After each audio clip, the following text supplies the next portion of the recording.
Even when I talked about Mike Conley being underrated this offseason, I didn't quite expect this. Conley's been an all-star to this point, full stop, and one of the Jazz's engines on the way to a 10-4 start. You might not know it from his raw numbers, especially the basic counting stats. 16 points, 6 assists, and 4 rebounds is nice, sure, and Conley's efficiency tells part of the story, especially a torrid mark from 3 that continues his strong shooting to close last season. What really lays it bare from a statistical standpoint, though, is Conley's impact.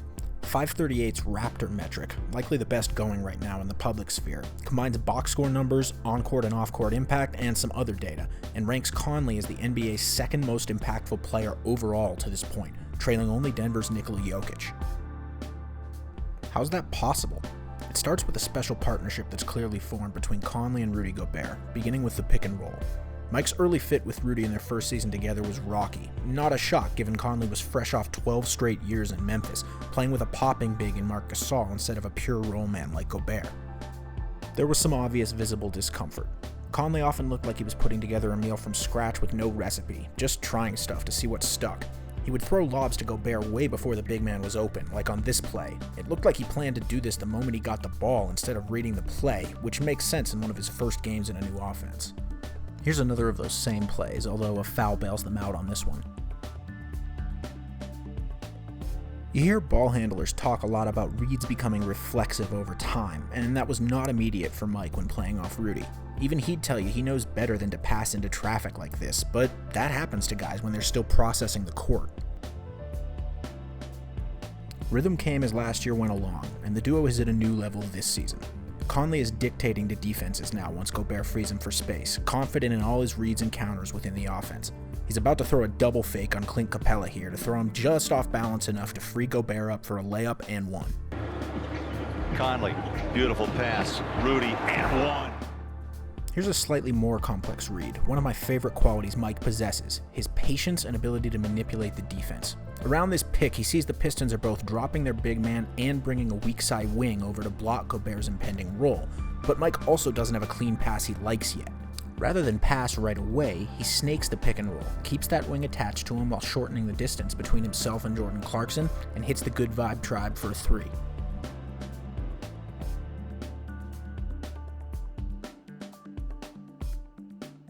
Early last year, Conley was getting himself up in the air with no plan for turnovers, a cardinal sin for a vet point guard.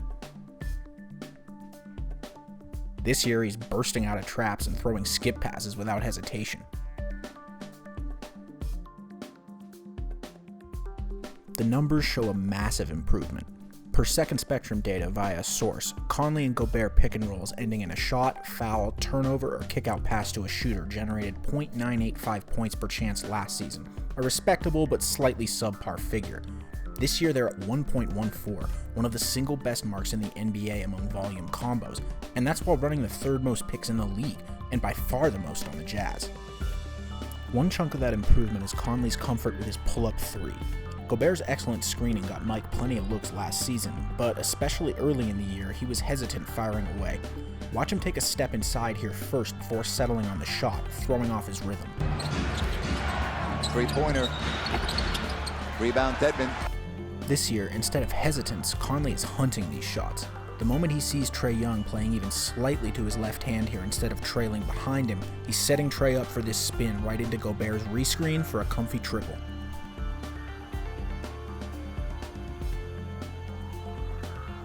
Mike's even pulling up going to his left, traditionally a much tougher look for lefties.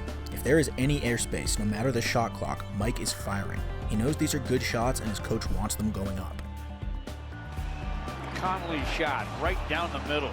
Then there's the Conley specialty, righty floater, which deserted him at times last year, but it's been money so far this season, again looking a lot more comfortable. Mike will wait all day until it's basically a layup if you let him. He's even pulling out the fake floater to get Rudy dunks. Conley in the corner. Middleton tight to him. Gobert sets the screen, gets it back for the flush. You see what happens when Gobert decides to dunk everything. The numbers, again, reflect the upticks. Conley's pull-up three-point shooting has increased in both volume and efficiency this year compared to last year. These may seem like small jumps, but they are absolutely not. The margins between good and bad offense in the NBA are razor thin. Defenses worry about a 38% pull-up three-point shooter. 34%? Not as much. Conley's floater number has also kicked up, and while the sample here is small, I maintain he looks way more comfortable on these. Conley's isolation game has remained strong, something I discussed more at length in the preseason video if you're interested. He's down just a hair from last year, but still in elite territory on isolations ending in a shot, foul, turnover, or kick-out pass, once again per second spectrum data via a source. I just want to call attention again to how well Mike uses the ISO game not for his own offense, but to draw the defense and find others good looks. A lot of those healthy figures come from kickouts where he generates wide open shots for others. I'll just leave a few of those here. He comes in with a grit and an intensity every time on the floor. Mismatch, Conley, outside, Mitchell, he's heating up. Rudy Gobert just stood him up a little bit, blows past him, and nice use of the glass. Keldon with a half dozen. Bogdanovich answers with another triple, though. A great interior defense by Brook Lopez. Meet him at the summit, the top of the Eiffel Tower. Royce O'Neal. The final big piece to talk about here, but also the toughest to parse out, is defense. Conley has shown extremely well so far in many of the defensive metrics we have, especially the ones that track on and off court stuff. But we need to be clear about something here. There's a definite Gobert effect at play. 368 of Mike's 419 minutes have come alongside Gobert, and the Jazz have not done well defensively in the other 51 where Mike plays without him.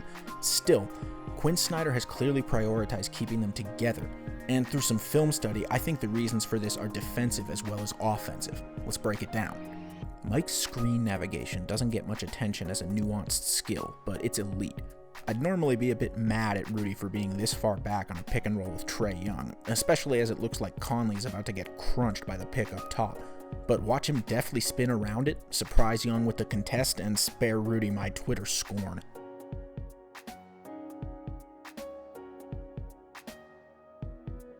In my recent video on Mie Oni, we looked at why it's so important for Jazz wings to recover quickly on defense, and Mike is another who generally does a great job here. He's getting hit by this pick, but look at how quickly he recovers to get back in front.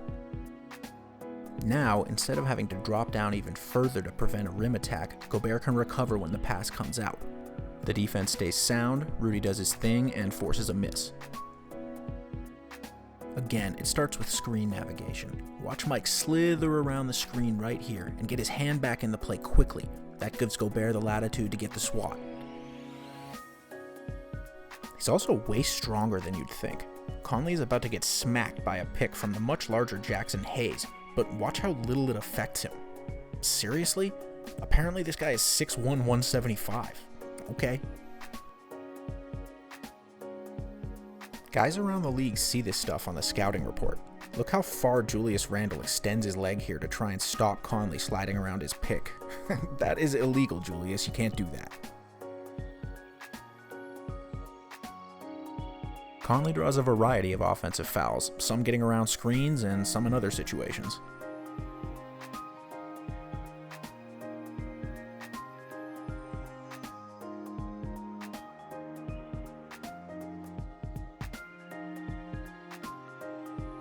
This sort of defensive effort just makes things easier for Gobert, something that was a big point of emphasis in the Jazz locker room this offseason.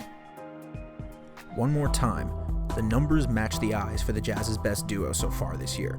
Conley and Gobert have been the primary defenders on 102 pick and rolls that ended possessions so far this season, the most of any combo in the NBA, and they've allowed a stifling 0.67 points per chance, the third lowest of all combos defending at least 50. Frankly, it's surprising teams keep doing it so much. There's surely some variance here, of course, but it's obvious to the eyes that something works well between the two on both ends. Conley's also fully optimized with some of the best hands in the NBA, swiping steals in a variety of situations.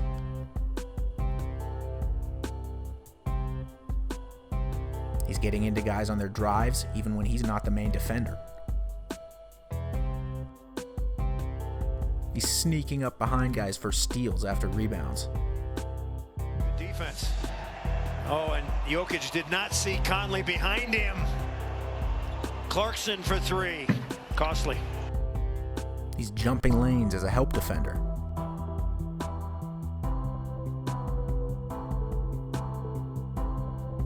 Conley's steal numbers dipped last year from his career norms. Again, to me, a sign that he wasn't entirely comfortable, at least to start. This year, though, it's back up to his peak Memphis days as he's one of the few Jazz players forcing turnovers. Once more, Mike Conley's been one of the best players in the NBA this season, full stop. Even if he falls off a bit in certain variance areas as the year goes on, it's obvious there's a more comfortable at-home player here, and that's something Jazz fans should be very excited about. Thanks again to everyone for your support, including the several new subscribers I've gotten within the last week. Feel free to recommend me to your friends if you think they'd enjoy.